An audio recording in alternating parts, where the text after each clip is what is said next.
कि 6 साल से सैलरी नहीं मिली है, वोट किसको देते हैं ये बताइए। बीजेपी का मैं महामंत्री हूँ, जिला अध्यक्ष हूँ। भाजपा के महामंत्री हैं जिलाध्यक्ष जी जी कृष्ण कुमार जी। जी। और आपको भी वेतन नहीं मिला? नहीं मिल रहा है। अरे बाप रे बाप। टीवी न्यूज नहीं देखी क्या कि अरे भैया तो आतंकी पलते हैं? नहीं, इसके पहले ऐसी कोई बात नहीं थी, हमने तो नहीं देखा था और ऐसा कहीं है भी नहीं। नहीं, मदरसे में किस तरह की कोई शिक्षा नहीं दी जा रही है और ना कहीं कोई भाव है इस तरह का, ना कोई विचार है, चाहे वो कोई भी भाई हो, चाहे मुस्लिम हो, चाहे हम हो।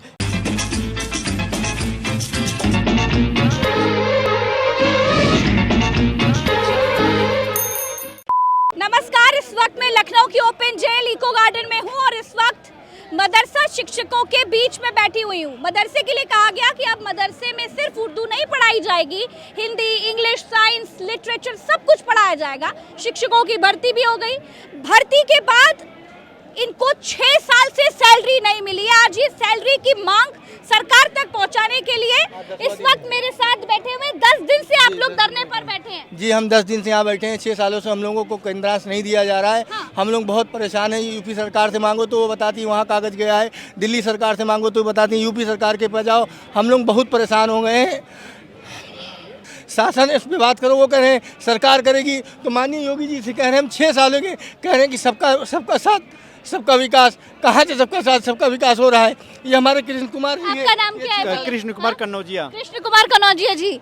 आप लोग सब आप मदरसे में पढ़ा रहे जी, हो? मदरसा कौन सा विषय पढ़ा रहे हो? गणित विज्ञान। गणित पढ़ा रहे हो।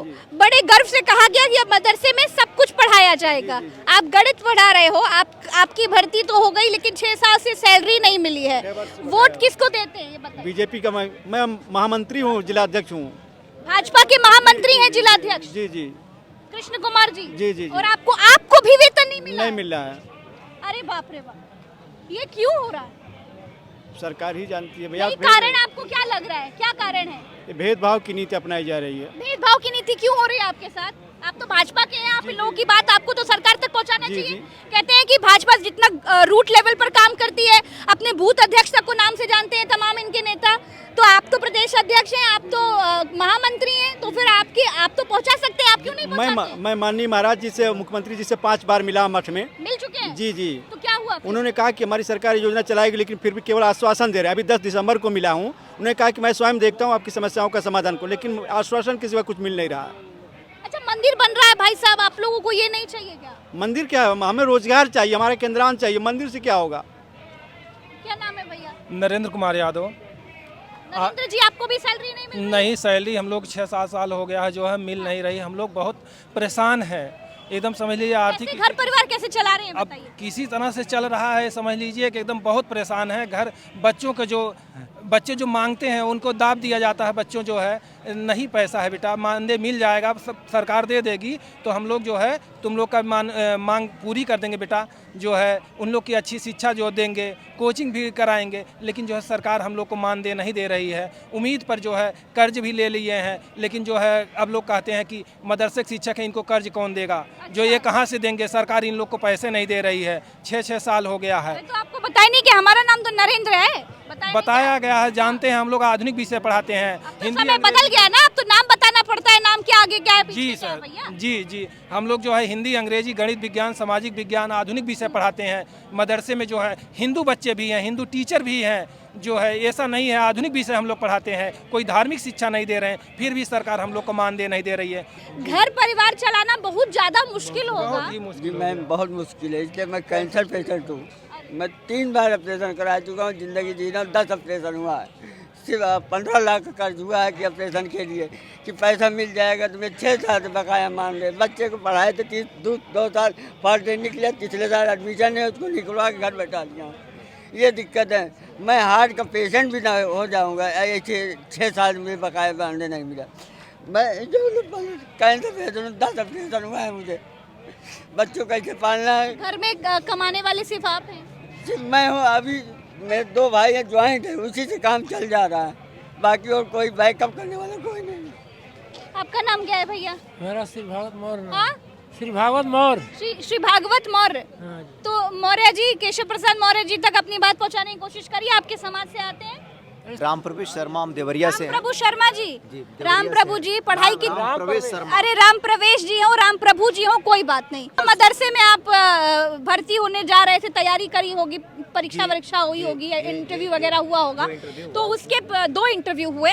तो जब आप जा रहे थे तो आपके मन में चला नहीं, क्योंकि मदरसे को लेकर बहुत सारी भ्रांतियां भी तो फैलाई गई ना। पहले तो इस तरह की कोई भ्रांतियां नहीं थी। ये था कि शिक्षा विभाग है, शिक्षक है, स्कूल है, मदरसा हो या शिक्षक हो, पर्यायवाची शब्द है, उसमें कहीं कोई बात नहीं है। चलो मेरा हो जाएगा तो हम पास के हैं, और हमारे बच्चे का जैसे और विभागों में नौकरी लोग करते हैं वैसी वो तरह टीवी न्यूज नहीं देखी क्या कि अरे भैया तो आतंकी पलते हैं? नहीं, इसके पहले ऐसी कोई बात नहीं थी, हमने तो नहीं देखा था और ऐसा कहीं है भी नहीं। हम जहाँ से क्या बिलोंग देखा आपने? सच सच बताइएगा राम। सच बता रहे हैं कि ऐसी कहीं कोई बात नहीं, मदरसे में किस तरह की कोई शिक्षा नहीं दी जा रही है, और ना कहीं कोई भाव है इस तरह का, ना कोई विचार है, चाहे वो कोई भी भाई हो, चाहे मुस्लिम हो, चाहे हम हो, ऐसी कहीं कोई समस्या नहीं है कि जो सरकार सोच रही है या जो गैर लोग सोच रहे हैं कि यहाँ इस तरह की शिक्षा दी जाती है, कहीं नाम मात्र की भी कहीं कोई सोच नहीं है। जी मैडम, हमारी एक ही चीज़ है। आप कौन सा विषय पढ़ा रहे थे? हम सामाजिक SST विषय पढ़ाते हैं। SST विषय जी पढ़ा रहे थे। जी मैडम।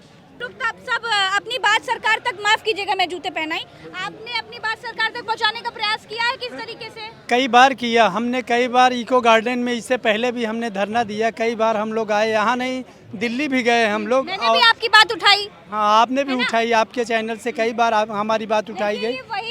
ये वही मदरसा शिक्षक है जिनमें तमाम हिंदू हैं, तमाम मुस्लिम, हर धर्म के लोग यहाँ पर पढ़ाते हैं।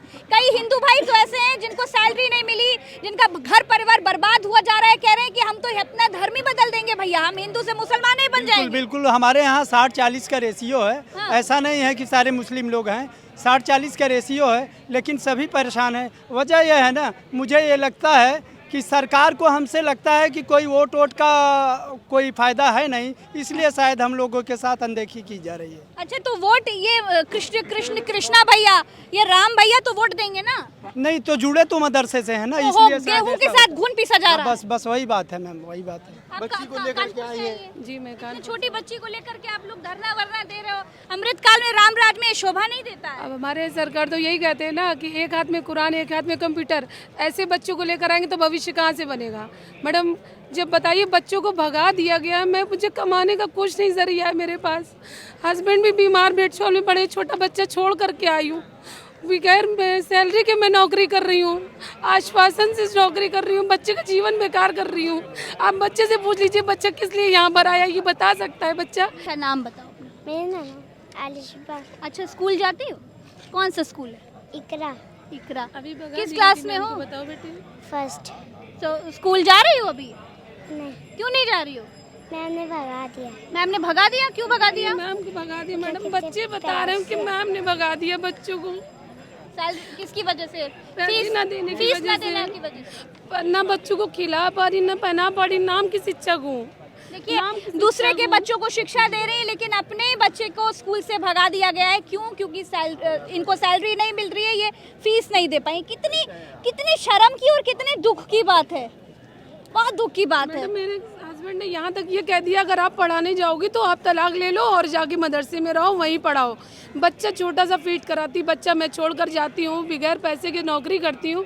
मेरे लिए बहुत शर्म की बात है कि मैं ऐसी एक टीचर हूँ जो अपने फ्यूचर बर्बाद खुद से कर रही हूँ, अपने तलाक अपने आप को दिला रही हूँ, इस बच्ची का भविष्य बेकार कर रही हूँ। क्या उम्र है आपकी? अब कुछ भी, अब लगभग 50 आसपास पहुँच गए हैं।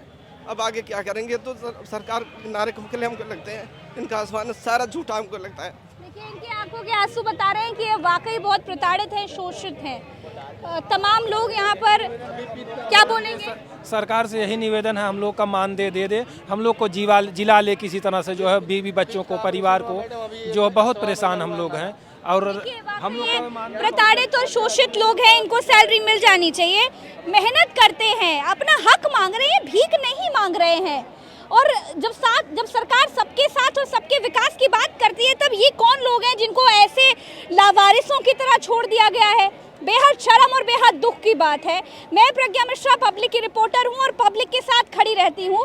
आज इको गार्डन में आकर मैं देख पा रही हूं, जहां पर कुछ लोग अपनी सैलरी के लिए बैठे हैं, कुछ नौकरी के लिए बैठे हैं, कोई सैलरी बढ़वाने के लिए बैठे हैं, कोई किसी चीज़ के लिए बैठे हैं। बहुत ही दुख की बात है। देश में हर तरफ आपको टीवी पर, मेन स्ट्रीम मीडिया पर खुशियां दिख रही होंगी कि मंदिर बन रहा है। एक तरफ मंदिर बन रहा है और एक तरफ देखिए ये परिवार बर्बाद हो रहे हैं। सरकार को देखना चाहिए और एक बार इन लोगों के आंसुओं पर विश्वास करके समझना चाहिए कि वाकई सब कुछ चंगा नहीं है। नमस्कार।